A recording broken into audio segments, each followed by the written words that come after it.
오늘은 가슴 한편이 먹먹해지는 실화 속에서 진정한 가족의 의미를 되새겨 볼 수 있는 이야기를 여러분께 들려드릴까 합니다. 특히 며느리와 시어머니라는 특별한 관계 속에서 피어난 깊은 사랑과 이해, 그리고 희생의 가치를 다시 한번 생각해 볼 수 있는 소중한 시간이 될 것이라고 생각합니다. 이 이야기는 한숙이 공모전에서 대상의 영예를 안으며 수많은 독자들에게 깊은 울림과 감동을 선사했던 실제 사연입니다.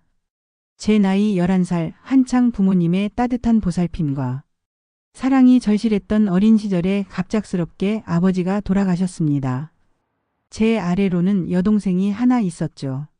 늘 가족의 울타리 안에서만 지내시던 전업주부였던 엄마는 그 충격과 슬픔 속에서도 남겨진 두 딸의 생계를 홀로 책임져야 하는 막중한 임무를 떠안게 되셨습니다. 비록 못 먹고 못 입었던 것은 아니었지만 저희 가족의 삶에는 늘 재정적인 여유로움이 부족했고 엄마의 어깨에는 삶의 무거운 짐이 드리워져 있었습니다. 어린 나이였지만 저는 그런 엄마의 고단함과 현실의 냉혹함을 어렴풋이나마 느끼며 성장해야 했습니다. 그렇게 시간이 흘러 대학을 졸업하고 치열한 경쟁 속에서 사회생활을 시작한 지 2년 만에 저는 한 남자를 만나 결혼을 하게 되었습니다. 결혼을 앞두고 처음 시댁을 방문했을 때부터 시어머니가 참 좋았습니다. 따뜻하고 인자한 미소로 저를 딸처럼 맞아주셨고 저는 그런 시어머니의 모습에서 낯설고 두려운 감정 대신 편안함과 안정감을 느낄 수 있었습니다. 시어머님께서도 저를 처음부터 아주 마음에 들어 하시는 눈치였습니다. 그렇게 저는 새로운 가족의 따뜻한 품으로 들어가게 되었고 꿈에 그리던 행복한 신혼생활이 시작되는 듯 했습니다.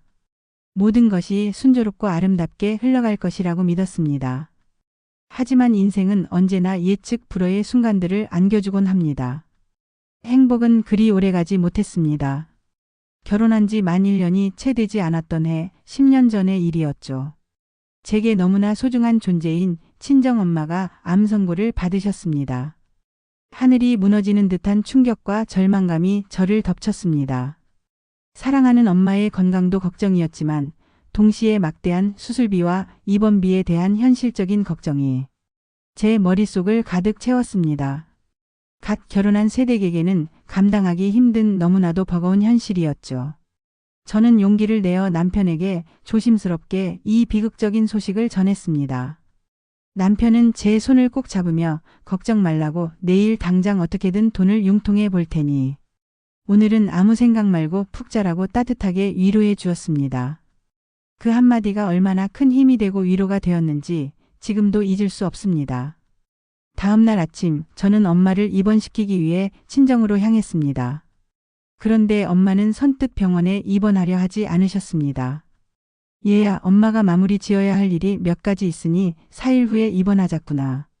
엄마의 그 말씀에 저는 가슴이 더 아팠습니다.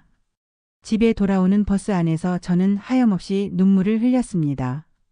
사랑하는 엄마의 병환과 함께 현실적인 돈 걱정이 저를 짓눌렀고 어떻게 해야 할지 도무지 갈피를 잡을 수 없는 막막함에 사로잡혔습니다. 그때 놀랍게도 시어머니께 전화가 걸려온 것이죠.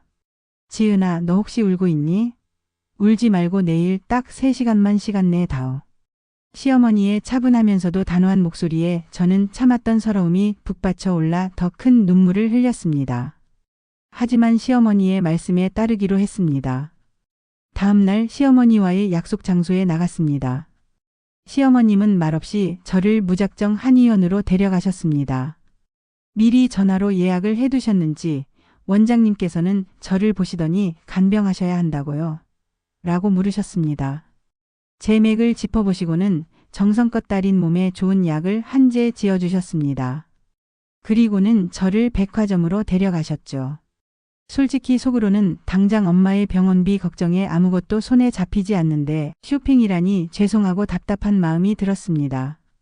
이런 상황에서 제가 이렇게 시간을 보내도 되는 걸까 하는 죄책감과 초라함이 저를 감쌌습니다. 하지만 시어머니는 그런 제 마음을 아는지 모르는지 간병할 때 편하게 입을 수 있는 트레이닝복과 간편복 4벌을 세심하게 골라 사주셨습니다. 병원에서 식사를 제대로 챙기기 어려울 때를 대비해 선식도 한 상자 가득 사주셨습니다. 그리고는 저와 함께 집으로 돌아왔습니다. 집에 도착해서야 시어머님께서 비로소 입을 여셨습니다. 환자보다 간병하는 사람이 사실은 더 힘들어. 병원에만 있다고 아무렇게나 먹지 말고 아무렇게나 입고 있지 말고 내 몸부터 잘 챙겨야 한다. 말씀하시며 저에게 두툼한 봉투 하나를 내미셨습니다. 엄마 병원비에 보태 써라. 내가 시집 온 지 얼마나 됐다고 큰돈이 있겠어. 그리고 이건 죽을 때까지 너랑 나랑 우리 둘만의 비밀로 하자. 내 남편이 병원비 구해오면 그것도 보태 쓰고. 내 아들이지만 남자들은 어쩔 수 없이 유치하고.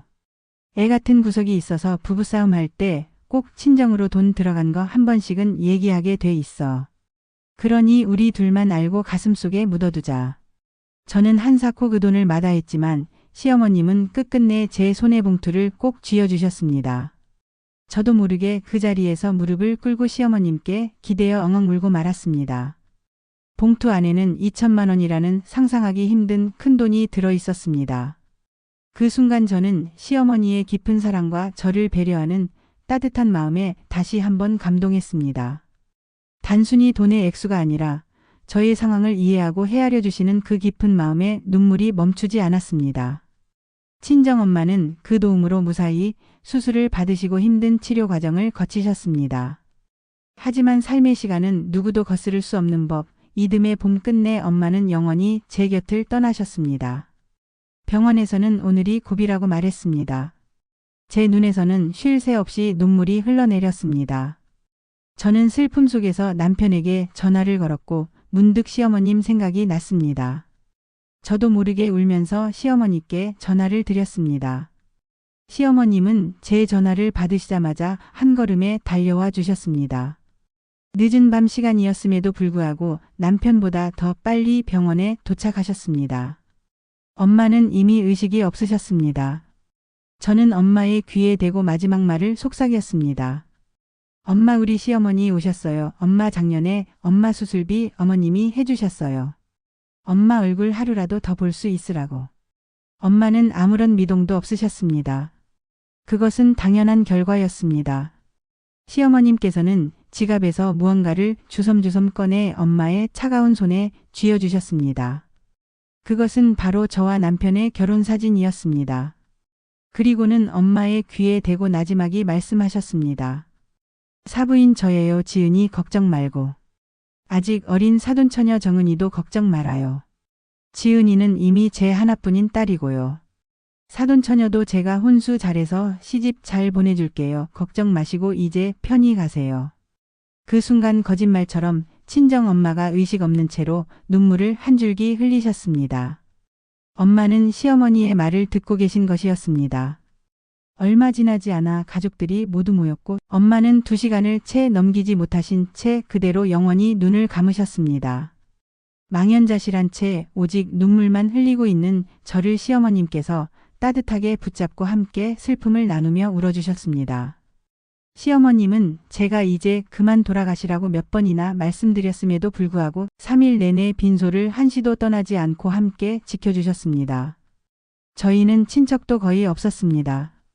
사는 게 너무나 벅차서 엄마도 따로 연락하고 지내는 친구도 없었고요. 하지만 엄마의 빈소는 시어머님 덕분에 3일 내내 쓸쓸할 틈 없이 북적거렸고 사람들로 가득했습니다. 빈소가 썰렁하면 가시는 길이 너무 외로워.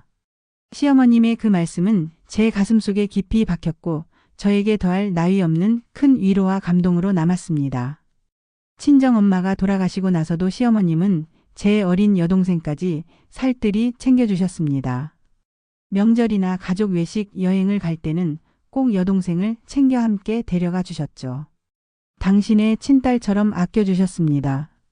그렇게 시간이 흘러 제 여동생이 결혼을 한다는 기쁜 소식을 전했습니다. 여동생과 시어머님은 정말 저 이상으로 친밀하게 잘 지내주셨습니다. 어느 날 시어머님이 또다시 저에게 두툼한 봉투를 내미셨습니다. 어머님, 저희 남편이랑 저랑 따로 정은이 결혼 자금을 충분히 마련해 놨어요. 어머님의 따뜻한 마음만 감사히 받을게요. 저는 어머님께 죄송했지만 그 돈을 받지 않고 도망치듯 자리를 피했습니다. 버스 정류장에 도착했을 때 제 휴대폰으로 문자가 한 통 도착했습니다. 제 통장으로 3천만 원이 입금되었다는 문자였습니다. 저는 그 길로 다시 시어머님께 달려갔습니다. 어머님께 너무 죄송하고 또 한편으로는 철없는 제 모습에 스스로 화가 나서 울면서 짜증도 부렸습니다. 이 돈을 받을 수 없다고 제발 돌려받아 달라고요.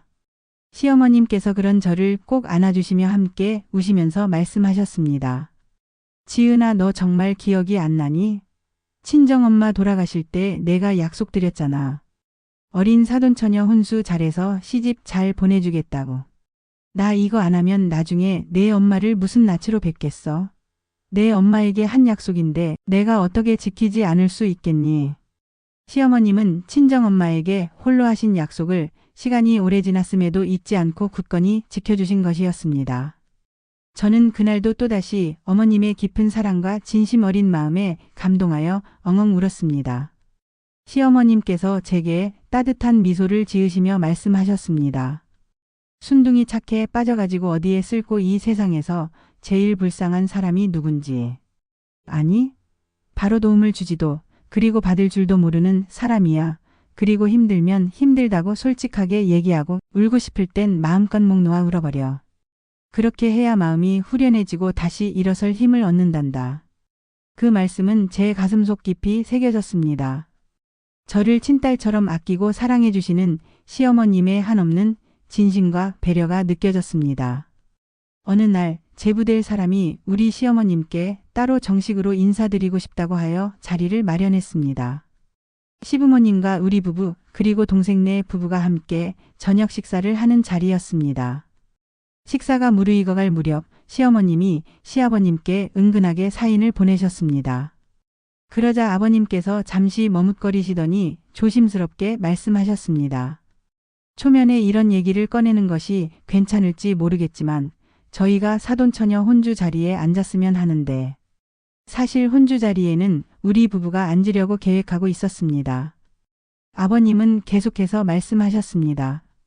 비록 다 알고 결혼하는 것이겠지만 그쪽도 모든 사람들에게 다 친정 부모님 안 계시다고 솔직하게 말씀 안 드렸을 텐데 다른 사람들 보는 눈도 있고 예의라는 것도 있으니 그랬습니다. 저는 거기까지는 미처 생각을 못했던 부분이었습니다.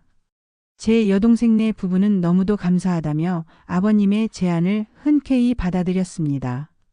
그리고 마침내 제 여동생은 우리 시아버지의 따뜻한 손을 잡고 행복하게 신부 입장을 하였습니다. 제 여동생 부부는 그 이후로 우리 부부 이상으로 우리 시댁에 진심을 다해 잘 해주었습니다. 진정한 가족이 무엇인지 보여주는 듯 했습니다. 오늘은 우리 시어머님의 49제였습니다.